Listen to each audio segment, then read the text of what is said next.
আসসালামু আলাইকুম। খুব শীঘ্রই আমাদের চ্যানেলে সি প্রোগ্রামিং এর উপর একটি কমপ্লিট প্লেলিস্ট আসতে যাচ্ছে। আশা করি আপনারা সবাই আমাদের সাথেই থাকবেন। তো আজকে আমরা শিখব একটা কোড লিখতে এবং রান করতে কি প্রয়োজন এবং সেগুলা আমাদের কম্পিউটারে কিভাবে ইনস্টল করব এবং কিভাবে সেটআপ করব সে সম্পর্কে। তাহলে জেনে নেই কি প্রয়োজন একটা কোড লিখতে এবং রান করতে। সর্বপ্রথম আমাদের একটা এডিটরের প্রয়োজন, তারপর একটা কম্পাইলারের প্রয়োজন এবং একটা ডিবাগারের প্রয়োজন। এখন এগুলা যদি আমরা এডিটর, কম্পাইলার একটি করে আমরা ইউজ করি তাহলে বিষয়টা অনেক কমপ্লিকেটেড হয়ে যায়। সেজন্য আমাদের জন্য রয়েছে আইডিই। আইডিই কি? আইডিই হলো ইন্টিগ্রেটেড ডেভেলপমেন্ট এনভায়রনমেন্ট। মানে আইডিই মানে হলো একটা কোড লিখতে এবং রান করতে যাবতীয় যা জিনিসপাতি লাগে সবকিছু এটার মধ্যে ইন্টিগ্রেটেড আছে। এর জন্য এটা হলো ইন্টিগ্রেটেড ডেভেলপমেন্ট এনভায়রনমেন্ট।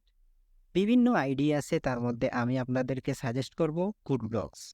সর্বপ্রথম আপনারা যে কোনো একটা ব্রাউজারে যাবেন, তারপরে ব্রাউজারে গিয়ে সার্চ করবেন কোডব্লকস ডাউনলোড। তারপর এরকম একটা পেজ দেখতে পাবেন এবং পেজের মধ্যে লেখা আছে ডাউনলোডস কোডব্লকস। সেখানে ক্লিক কর। তারপর এই দেখেন এখানে লেখা আছে ডাউনলোড দ্য বাইনারি রিলিজ। এখানে ক্লিক করবেন। তারপরে একটু নিচের দিকে স্ক্রল করবেন, দেখেন একটা উইন্ডোজের জন্য এখানে ডাউনলোড করার অপশন এবং যারা লিনাক্স ইউজার তাদের জন্য রয়েছে এই জায়গায়। তো আমি আজকে শিখাবো কিভাবে উইন্ডোজের মধ্যে কোডব্লকস সেট আপ করতে হয়। এখানে দেখেন কোডব্লকস 20.03 setup.exe এবং আরেকটা আছে কোডব্লকস 20.03 minGW সেটআপ। তার মধ্যে পার্থক্যটা কি? এখানে লেখা আছে minGW আর এখানে minGW না। minGWটা আমরা এখান থেকে ইনস্টল করব, কারণ minGW এর মধ্যে কম্পাইলার, এডিটর, ডিবাগার সব কিছু একসাথে আছে। তার জন্য আপনারা এখানে ক্লিক করবেন, পাশে আছে sourceforge.net। এখানে ক্লিক করবেন, একটু সময় নেবে, তারপর সেটা ডাউনলোড হওয়া শুরু করবে। এই দেখেন ডাউনলোড হওয়া শুরু হয়েছে। তো আমার যেহেতু আগে থেকেই ডাউনলোড ছিল সেজন্য আমি এটা ক্যান্সেল করে দিলাম। ডাউনলোড হওয়ার পর আপনারা এরকম একটা ফোল্ডার দেখতে পারবেন কোডব্লকসের। সেখানে যাবেন, গিয়ে ক্লিক করবেন, ডাবল ক্লিক, তারপর ইয়েস করে দিবেন।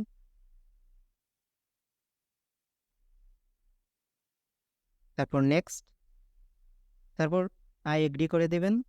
তারপর সবগুলো সিলেক্ট করে দিবেন যদি সিলেক্ট করা না থাকে। তারপর নেক্সট, তারপর যেরকম আছে সেরকম রেখে ইনস্টলে ক্লিক করে দিবেন। ইনস্টল হওয়া শুরু হয়ে যাবে, কিছুক্ষণ সময় নেবে।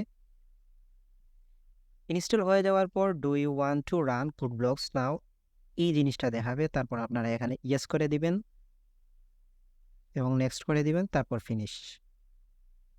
ওপেন করার পর আপনাদের সামনে এরকম একটা পেজ ওপেন হবে। তখন আপনারা যাবেন, এই যে উপরের কর্নারে বাম দিকে দেখা যাচ্ছে ফাইল, ফাইলে ক্লিক করবেন, তারপর নিউয়ে ক্লিক করবেন, ফাইল, নিউ, তারপর এমটি ফাইল। তারপর আপনাদের সামনে এরকম একটা পেজ শো করবে।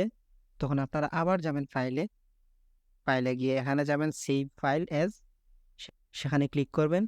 ক্লিক করার পর আপনাদের সামনে এরকম একটা পেজ আসবে।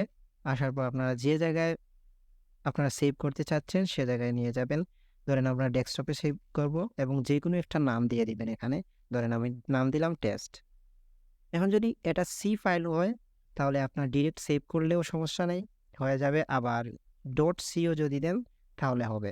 যদি সিপিপি ফাইল হয় মানে সি প্লাস প্লাস হয় তাহলে ডট সিপিপি দিতে হবে। যেহেতু আমাদের এটা সি ফাইল সেজন্য আমরা দিলাম টেস্ট ডট সি, তারপর ইন্টার, সেভ হয়ে। এখন আমরা এখানে কোড রান করতে পারবো, কোড এডিট করতে পারবো, সব কিছু করতে পারবো। তো আজকে এই পর্যন্তই।